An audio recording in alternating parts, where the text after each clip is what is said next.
What up, guys? Jason here, and I am in a lovely podcast studio. And I wanted to take a moment and just tell a little bit of my story. I've always wanted to do this, and I guess I've got to do it on a couple podcasts and a couple things like that, but I thought now is just the right time to do it. One day, I want to write a book called Eat Your Mistakes, and I think the best part of life is that you get to eat your mistakes. And so maybe this is a little sneak peek into that, but I just wanted to kind of tell a little bit of my story. So thank you for watching. Thank you for being here. I'm actually on the island of Koh Samui. This is an island off of Thailand. I believe it's the second largest island off of Thailand. And it's the middle of the week in January, and I'm out here. I'm doing 1 month at a Muay Thai fitness camp. And so now is a time where I am getting into shape and getting ready for the next thing in my life.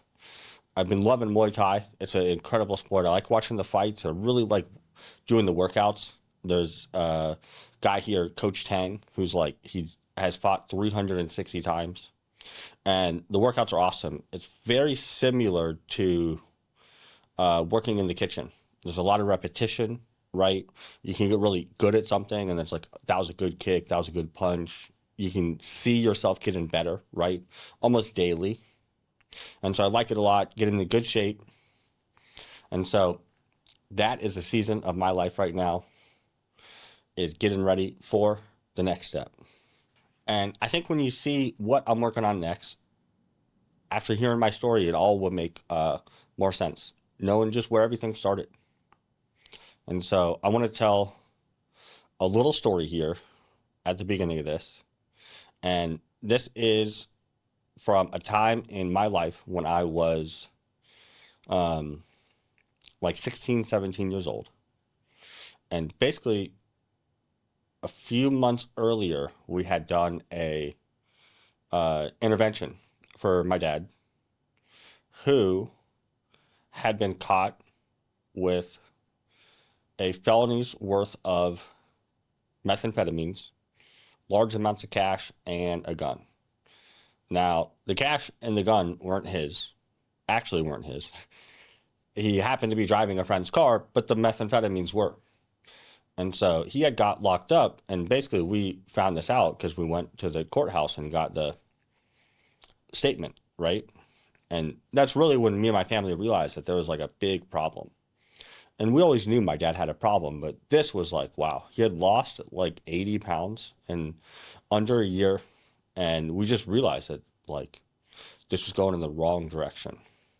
And so basically I hired an interventionist, and this guy came in. We tried to do the intervention. My dad wouldn't go, but that's not even the story I want to tell. I just kind of want to frame it, give some perspective. So my dad wanted to go, and basically we told him, okay, we don't want, and he was pretty successful. He was very successful at the time. Had hundreds of employees, business was doing well, and basically we turned everything over. We said, hey, here's, he had given my mom and everyone a car and was helping with houses. Like he was very successful. And we turned everything over, and my mom got a job making $11 an hour as a dog groomer. And then basically I went to work, and I had always worked, but I went to work to pay the bills.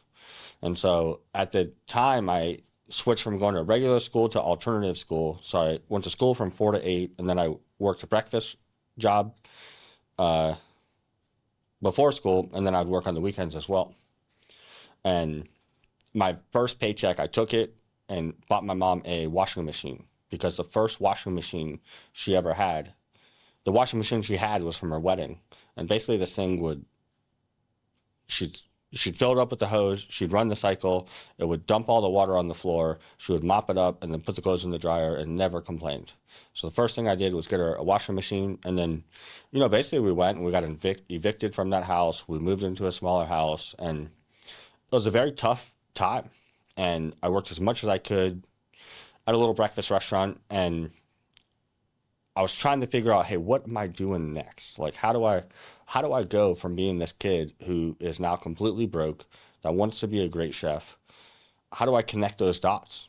And at the time, I'd go to the library, I'd read all these chef biographies, I read Gordon Ramsay's Humble Pie book, and that one made a huge impact on me because his dad was very similar to my dad.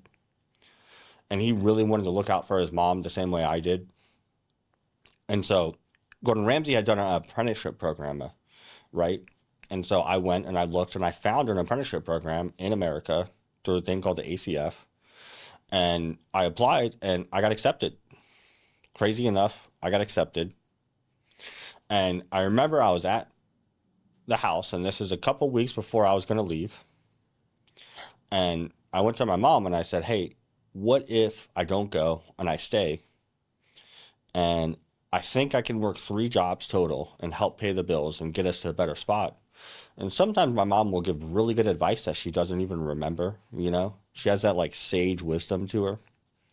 And she was like, Jason, you have to help yourself first, and then you can help others. And that's exactly what I did. And basically at that point, my mom was living in this house. Before she moved in, the landlord told her that someone had got shot and killed in the kitchen. And I'm pretty sure it used to be for a meth lab, right? And it got pretty rough while she was there. It got to the point where the only heating they had was from wood, that they would use a heater, and they all slept on the couch together. This was my mom, my 2 sisters. And so this was me saying, hey, mom, I think I can help and stay and get us to a better spot, right? And at the time, I'm probably 17. I don't think I'd be 18. And she made me promise that I would go and promise that I would see it all the way through. I was like, okay. And so I did. And so I moved from, at the time, I was actually living in Florida because I had started a little internship with Disney. So I moved from Orlando, Florida, and I drove this old truck I had all the way up to Dixville Notch, New Hampshire. And this is the second coldest city in America, including Alaska. There's a resort there called the Balsams that Stephen King used to work at. Yes, the guy that wrote The Shining. You see what I'm saying here? And then I got up there and I started working, and it was really tough. Like, I had never been bullied. I'd always just got along with people. All the cooks there bullied me. And the chef really picked on me. His name was Joshua Berry. I'm not a fan of him. He knows this. And there was one day I pulled this truck up. It was snowing, very cold. And I remember I could literally see through this window, and I could see all these guys hanging out. And I just had that feeling of like, I don't belong here at all. Like, this is like, I should be cooking, but I don't belong at this place. And I thought about quitting, and I thought about the promise I had made my mom. She promised me to see it all the way through. And that inspired what I want to do in a restaurant, and that's have a restaurant where you really see everything all the way through. And at bare minimum, it's to get to a restaurant, right? And I had this kind of, the idea I had at the time was a farmhouse where we grow everything, cook it, and serve it, right? Possibly some rooms. And this was almost 15 years ago, a little under 15 years ago. And that idea was very novel. And there's been people that have done this and been very successful with it. And I have a lot of admiration for them. Blue Hill at Stone Barns is one. They've done an exceptional job at this. And this has really been my, like, when I think about my place that I'm truly happiest, it's this place called Elizabeth, right? And so I made a plan in that moment. And at this time, I was probably 18. And the 18-year-old version of me said, all right, in order to do that, I need to finish this apprenticeship program no matter what, because I promised my mom I would. Learn how to become a great cook. How can I do that? If I get a job at the French Laundry and stick it out there, I will become a great cook. Then I need to make some money. If I start a company and then sell it, I can make enough money that I could take one trip around the world to learn flavor, to learn the most delicious ways to do things. And then I could take all that knowledge, find a place, and open up Restaurant Elizabeth. And that's the plan. I made it 18 years old, and I've been on that path. I've been on that exact path, and we're getting kind of close to the end of it, right? Kind of to the final chapter of actually opening the restaurant. And so I wanted to share that story with you before I get into the rest of this. So here we go.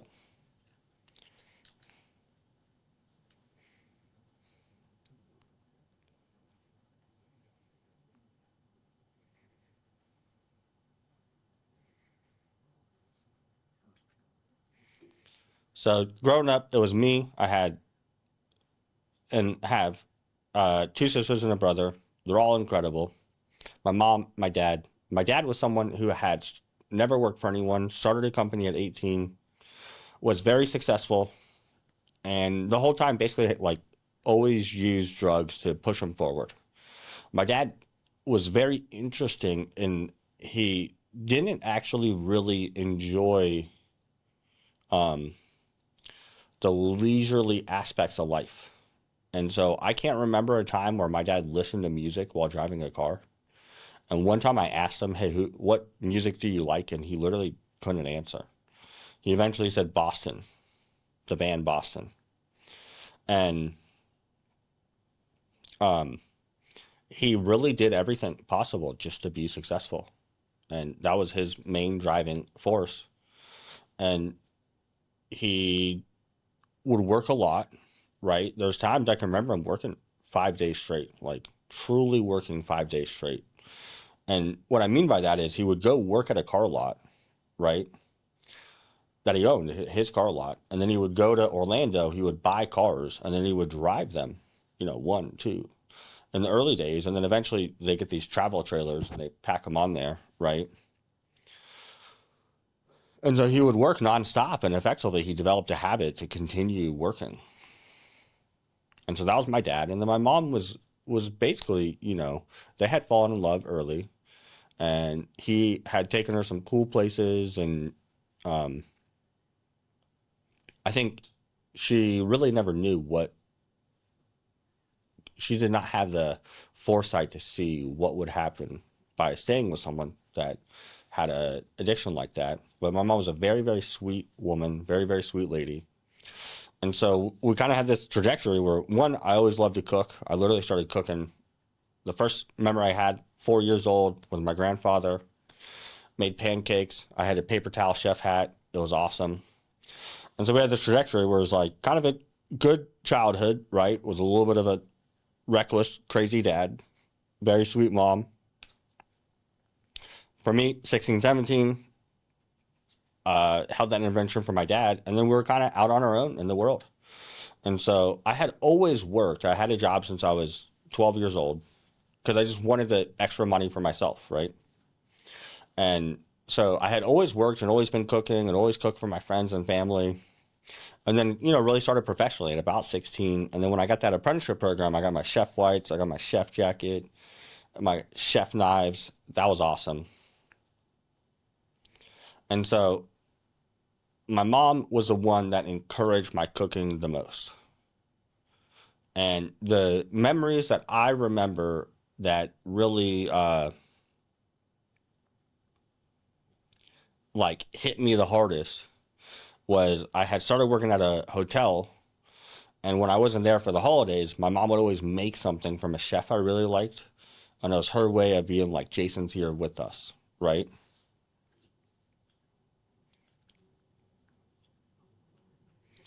And so in my house, food showed up really honestly simply. I was a very picky eater. My mom used to make pizza burgers, mac and cheese.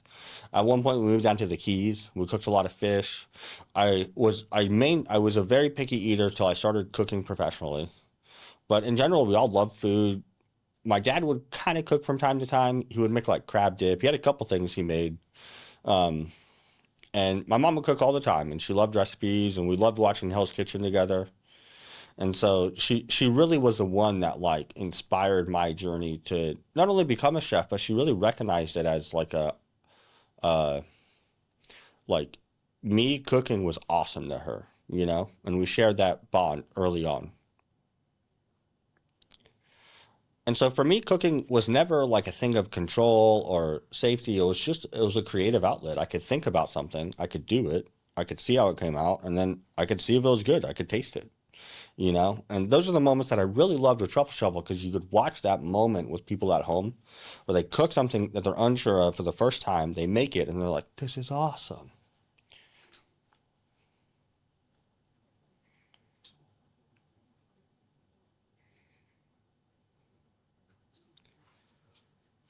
And for me, the lesson that I learned from going from being okay to completely broke was, it sounds a little cliche, but like, you got to invest in yourself. And I spent a lot of time, there was about a year, I don't think I spent money on anything other than groceries.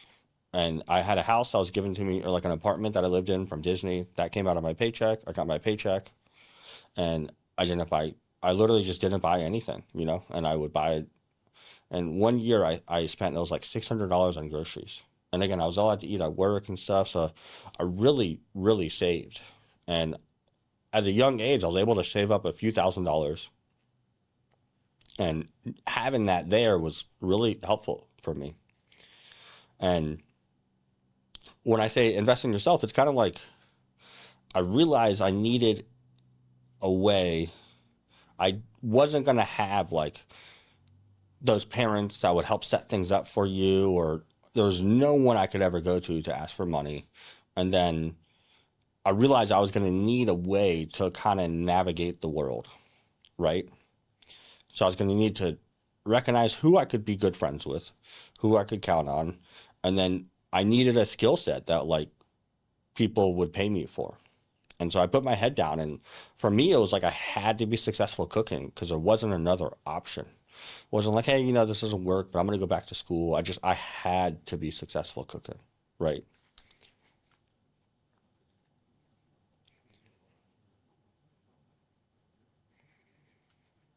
And what I was able to find were chef mentors that would kind of come from similar backgrounds, but had developed their discipline to become like admirable men to look up to, right?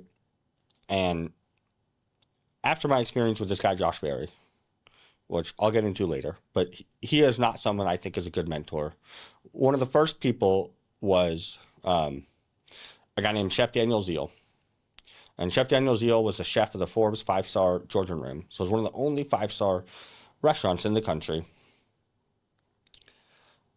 And while doing that, he also took the time to like look out for us apprentices. And then he was someone that any advice he gave me, if I just did it, it worked.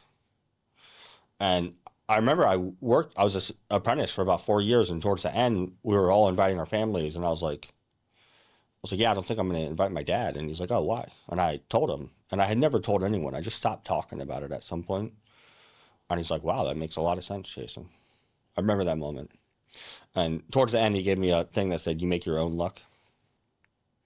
I've always held on to that to this day.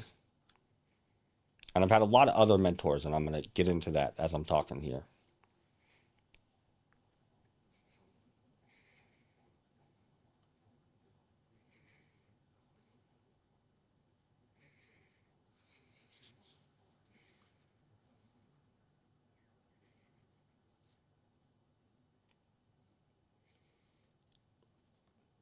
When I kind of made that choice to become great at cooking, the biggest sacrifice I made was just, I went from uh, kind of being this fun guy that hung out with people to I just worked. I worked all the time, right? And there was times I would get like 120 hours worth of work. There was one day where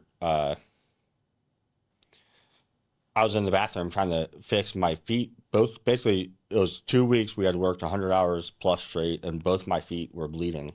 And I was trying to fix something, and one of the chefs saw it, right? And I remember there being like, Jason, what is going on? And I'm like, yo, I've been working 120 hours. We do these big events. And I really just, I just cooked all the time. And at first, I worked at the Balsams, and I was able to transfer down to a resort called Sea Island. And Sea Island was a really good place for me and massively beneficial for my career. All the chefs down there really looked out for us, and they're also really talented chefs. They did do a good job of like figuring out how to get the right chefs down there. And so I worked for a guy named David Carrier, who actually worked at the French Laundry. And I kind of became not his right hand man, but I was one of the apprentices, and he would always lean on me for things. And he was a chef, and he was a little bit different. He wasn't like your typical resort chef because he had come from restaurants, but he did everything differently. There's everything was a focus on flavor, but then he had this huge heart, right? Like Thanksgiving, Christmas, he invited everyone over. There's always some cook living at his house that he was trying to help get to the next level, you know? And he was married to a woman named Ryan Carrier, who was also very sweet. And like, they were like, they never said it or anything, but I could just tell that they like almost looked after me like a son, you know? And so, Ryan and David, thank you guys so much.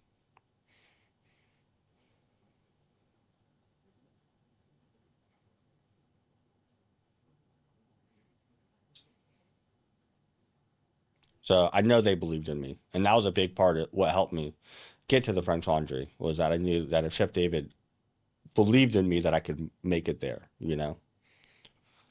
So one of the questions I get the most is how I got my job at the French Laundry. And now at this point, I haven't been to culinary school. I finished this apprenticeship program, but I've never worked in a Michelin star establishment. And so I had this dream of making it the French Laundry. And the French Laundry and Thomas Keller was like a big connection point for me and my mom. I had got her some of the cookbooks. She had this magazine article that she found one time that had Chef Keller, a feature on Chef Keller in it, right? And she like saved it and put it on the wall. And so it there was really like no other option. It was just, hey, I'm gonna work at the French Laundry, you know? And I was getting close to finishing the apprenticeship program. I got kind of towards the end, and I could stay and work at the hotel. Um, but I wanted to see if I could make it. And I didn't think I could get a job right out of the gate. I thought I would need to work my way up, like at a 1 star, 2 star, then make it to the French Laundry. But I just went for it, and I was like, maybe there's a way. And basically, what I did is I had been doing this apprenticeship program for about 4 years, right? I had never taken any time off, so I had 2 weeks saved up, paid time off, and 11 days total is what it was. And so I said, hey, I'd like to take this 2 weeks, and I'd like to go see if I can land a job at a restaurant out in California. And they said, okay. And I remember I was in the office, and I told this to Chef Jonathan Gerasalmi, who was also someone that was massively impactful in my career, a truly talented chef that came in to Sea Island a little later on towards my time. I think I got to work with him about a year or so, but a really, really, really high integrity individual and an incredible chef to get to work with. So thank you, Chef Jonathan. Um, and I remember I was talking to Chef Jonathan and Chef David, and I said, hey, I'm going to go out to California. What do you guys think? And they're like, oh, okay. And Jonathan asked David, like, hey, do you know anyone at the French Laundry that we can help get Jason a job there? And David's like, I'll see. And he like looked at me and he's like, you want to work at the French Laundry? I was like, yes. And he's like, well, you got to do something big to get their attention. And I was like, okay. In reality, I was like, thank you. Thank you for this sage wisdom. But I didn't know what it meant. I'm like, what how do you do something big? You know what I mean? And so they put together some nice letters of recommendations and did what they could, and that was really helpful. And basically, I got to Staples and I was printing my resume out, and I wanted to bring like the nicest resume I could to Chef David Breeden of the French Laundry. He was a chef de cuisine at the time. And I put it all together.